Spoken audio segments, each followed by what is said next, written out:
Okay, isang palang araw mga teknik at ngayon ay mag-idle learning naman tayo sa ating Altima dahil nga sobrang mataas yung kanyang idle. So nakasaksak na po yung ating Foxwell NT650 sa ating port, OBD port ng ating sasakyan. Yan. Tapos hold on.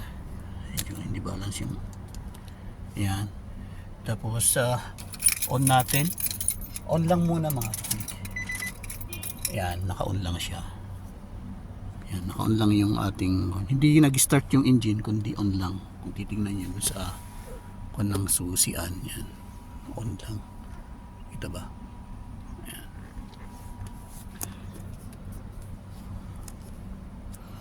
Then punta tayo ng hindi ko sure kung TPS yata yun. Enter.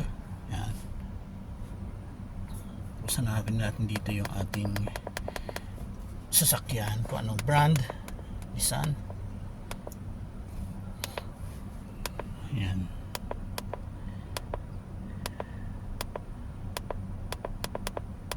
Yan, Nissan. Enter. Tapos yan, nagko-communicate po siya mga teknik.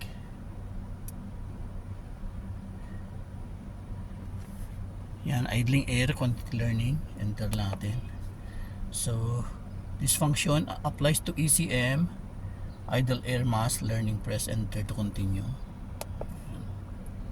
Yan, so ito yung mga condition. Dapat yung voltage ng battery is greater than 12.9.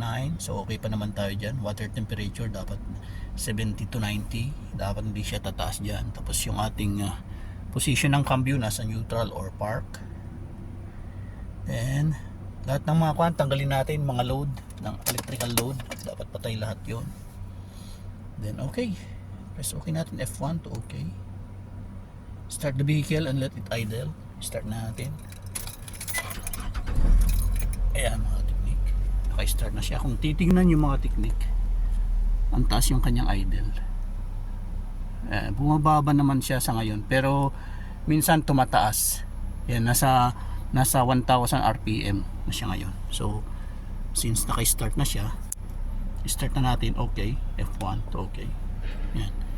Oops, yan yung condition niya ngayon. Kung titingnan natin, yung kanyang idle is 941. Dapat nasa kwan lang yan, nasa 700 revolution per minute. Tapos yung cooling niya nasa 77, so pasok dun siya sa requirement niya. Mababa pa yung kwan. Kasi 70 to 90 kanina yung naka-park. So okay na po tayo. So start natin. Press F3 to start. Yan. So wait lang natin mga teknik. Yan, it takes 5 minutes daw. So titingnan nyo nang nangyayari din sa kanyang idle. Bumababa, tumataas. Yan, obserbahan po natin yung kanyang idle. Bumababa, tumataas.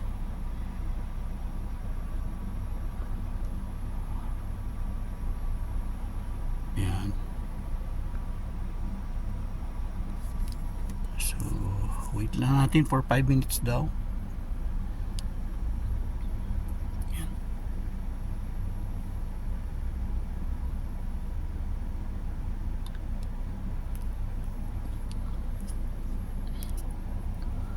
Kasi kanina nung nag-road test ako, ang taas ng kanyang RPM. So yung idle niya, hindi pa ako nag-accelerator, tumatakbo na siya ng mabilis.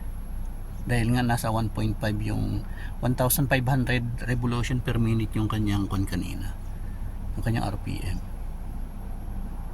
So yung mga teknik.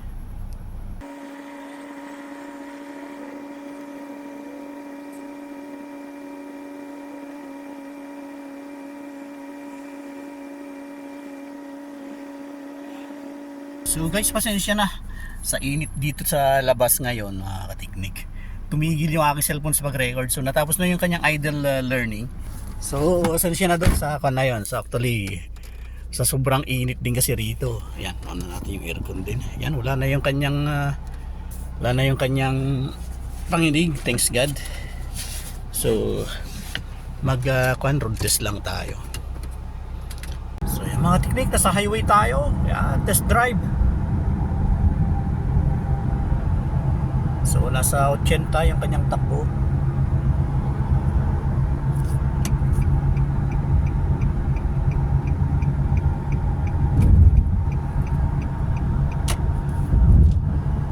Ngayon, 90, nasa 900, 90 kilometers an hour.